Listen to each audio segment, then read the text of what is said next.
basis.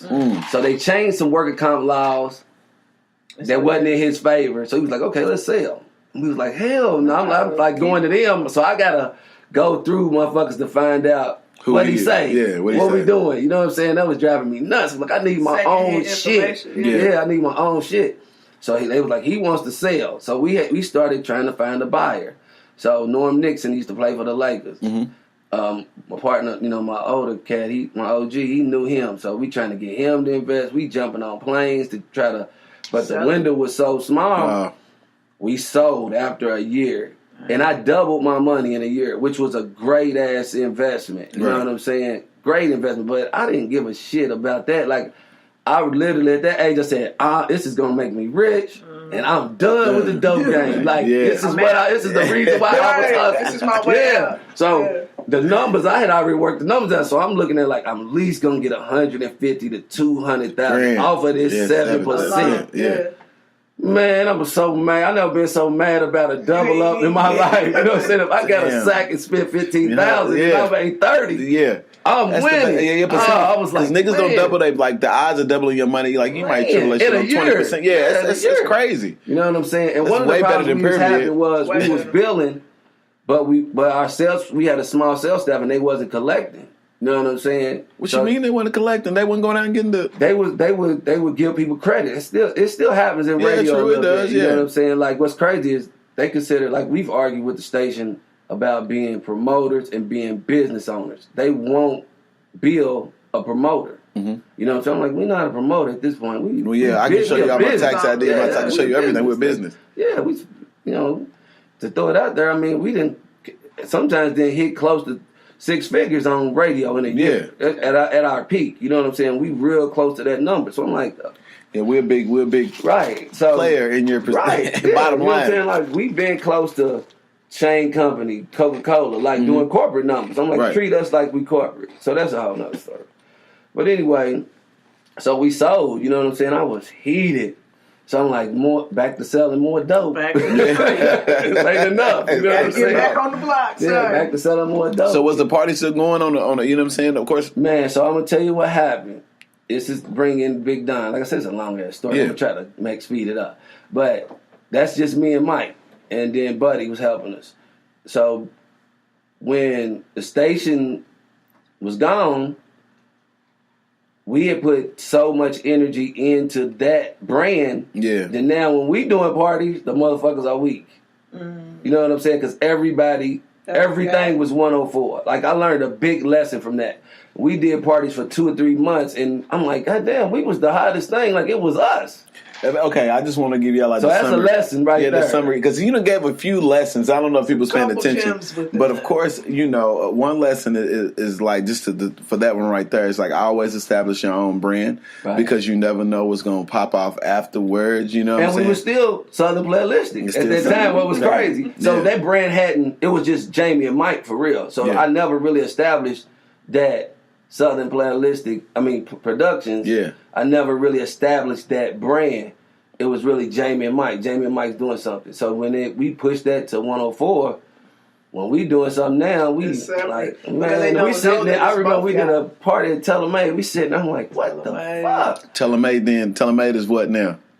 Shit, it's been 6 things. It's legends now. It's legends. So it was Did it look like that back then? I just wonder. I don't know. Really similar. You know what I'm saying? When it became, we started doing something when it was Telemade. And what's crazy is my partner that was involved with a chick. Big shouts to my partner. When he decided to get it, he called me. I went in there and I said, change this, change this, change this, change this. Yeah, shout out to bottlenecks her. Yeah. You know what I'm saying? So all the changes that's in Legends now, people don't remember, but I'm the one that made those changes, like, because it was one single step. Like now it's open. You know what I'm saying? When you go from the top to the bottom, it's 2 lanes. It used to be 1 lane.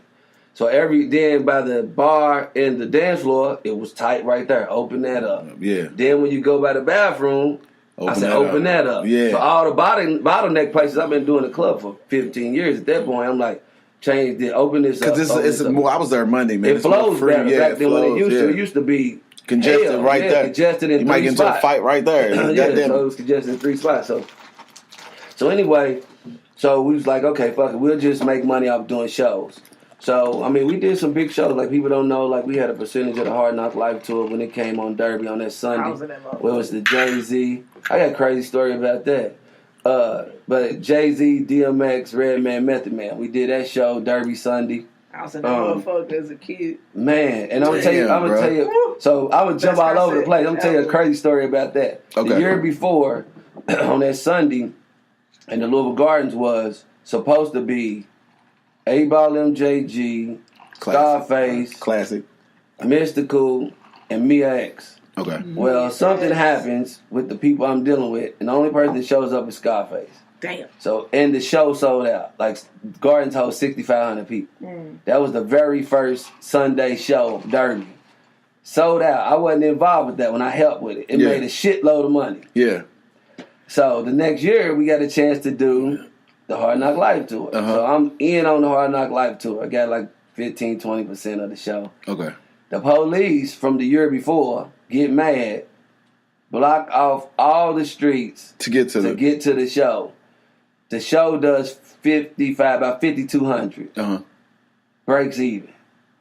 You know what I'm saying? And that's why I'm telling you from the difference that between 700 people at $50. They can get there, yeah. I'm like, you mean to tell me that show broke even? We had Jay-Z at the after party. It was Stage Door Johnny's, which is really the Palace now. Wow. Dog, hold the fuck up. Like, bruh, I remember walking to that. Like, we used to live downtown. They blocked that shit off.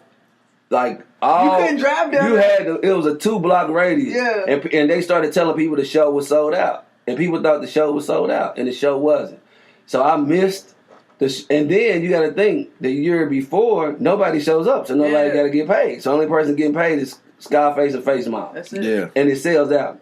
So you can imagine how much money they made. Yeah. No, we would have to walk. Like, and then I get in on the best tour ever. Yeah. And I don't make no fucking money. We had to walk. Like, that's how sold out it was. So we lived like right before, like a block before Clarksdale. So we walked from the top of like East Muhammad Ali all the way down to the Gardens just to get in. One of the best shows. That show was killer. In my life, it's still one of the best concerts I've ever been to. No. Oh my god. When I tell you it was the best fucking concert ever, because Red Man, Method Man flying around on the DMX, Ja Rule. But no, I remember because that's the same show that's on the show. That's the same show that's on the movie show. I remember that. On the documentary, they show Louisville Gardens. Like, I'm a connoisseur of that. I love that motherfucker. So motherfuckers like, I know you made some money. I'm like, that motherfucker wasn't 6,500. Like, it was 52. You know what I'm saying? So we missed it 800 to 1,000. And then the next year was a disaster again with Soleil and 3-6 Mafia and Nas. Wow. You know what I'm saying? We did them the next year. The police kicked us out the building because Tyrone, my partner, he's the stage manager. He let them hang around the fucking hotel. And they like, y'all gotta be out at 11:30. So every time we would slip up like that, B96 would take advantage of them, sandblast us. You know what I'm saying? Like, we were still at the back end of the station on the Hard Knock Life tour. Right. So, I remember that, like, Jay-Z was at the party. Jay-Z, Aaliyah, Jay-Z. I mean, me and Mike had some Cristal because I'm like, let's get about 3 bottles. They didn't sell it, so we snuck it in. I remember this is one of the biggest feelings ever. So you know, I think I got a little change and all that. Jay-Z's like, hey man, where y'all get that from? I'm like, they ain't got none. You know what I'm saying? That was the best feeling ever. Like, I get to drink Chris and this nigga can't. Yeah. Right. You know what I'm saying? Like, and I'm mad about the show. You know what I'm saying? So I ain't even a fan no more. You know what I'm saying? Like, fuck nigga, you done cost me this motherfucking money. Like, I'm gonna drink all this Cristal. You get none. You get none. So anyway, to speed up, we doing a play, and here's one of them crazy, like, Mama's got her hands on. Mama, you know what I'm saying? Too. Yeah, we did a play. We did it in Greensboro, North Carolina. We did it here. So Big Don had got tailor-made for his birthday, and Big Don was the best barber. Like, I don't care what number. He's the best barber in the city, and all his partners. He was from Victory, so you know what I'm saying. Me and Mike know all the girls in the world. And Big Don know all the, you know what I'm saying, and we got a gang of partners too, but he know all the homies that from Victory and all of that. So he's like, man, I'm doing a birthday party So he's cutting Mike's hair at that time, and we didn't got real cool with him. So I'm like, we passing out these flyers for this play. We'll pass out. I'll say, I'll make you a flyer for your birthday, and then, it's my birthday too. Break it down. How was people making flyers back then? I know it's random. I just want to know. I'm going to tell you, I worked at the Board of Education. At that time, I worked in the in-service office. So this woman, she was a graphic person. Damn. So these was paper.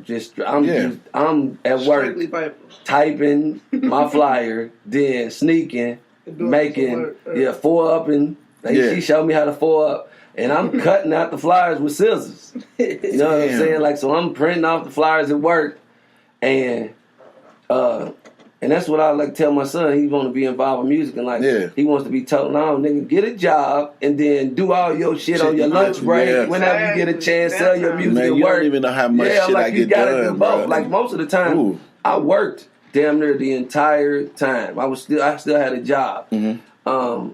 But at one point, because my mother would kill me if I didn't work. You know what I'm saying? Even she had a hand on me still when I got older. Yeah. So I might have had about a 2-year run where I'm too grown to listen to her. So I had about a 2-year run where me and my partners we called it the NJC, the No Job Crew. Yeah. We just hung out and, kicked it and sold dope. You know what I'm saying? But bro, that's such a similarity. Like, me and my niggas had the same shit, bro. I didn't do nothing. That's a 2-3 year run, but the majority of the time I'm working the whole time.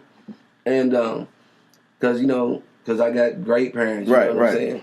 And I thank God for them every day. Mm-hmm. You know what I'm saying? They just celebrated their 53rd anniversary.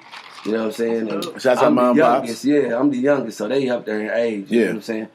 So anyway, we get to passing out the flyers and all that. Big Don's party was off the chain. Uh-huh.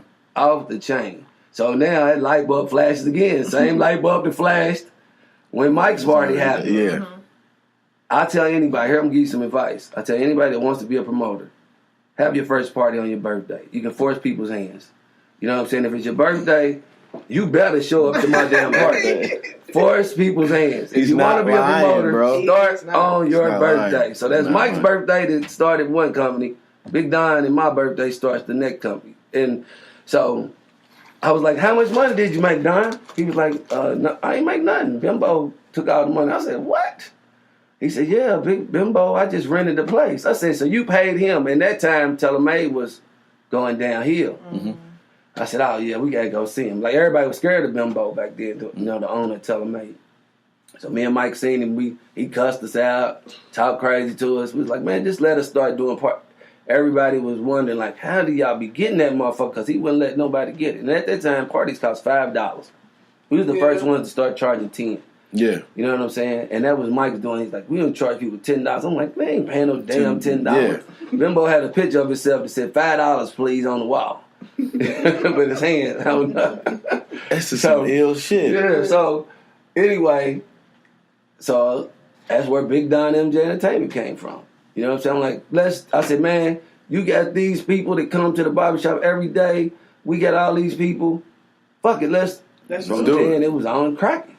Wow. Everything. And when I say success off the dribble, success, like, you know what I'm saying, that's one lucky thing. Like, what year was that? We took our knocks. Shit, damn.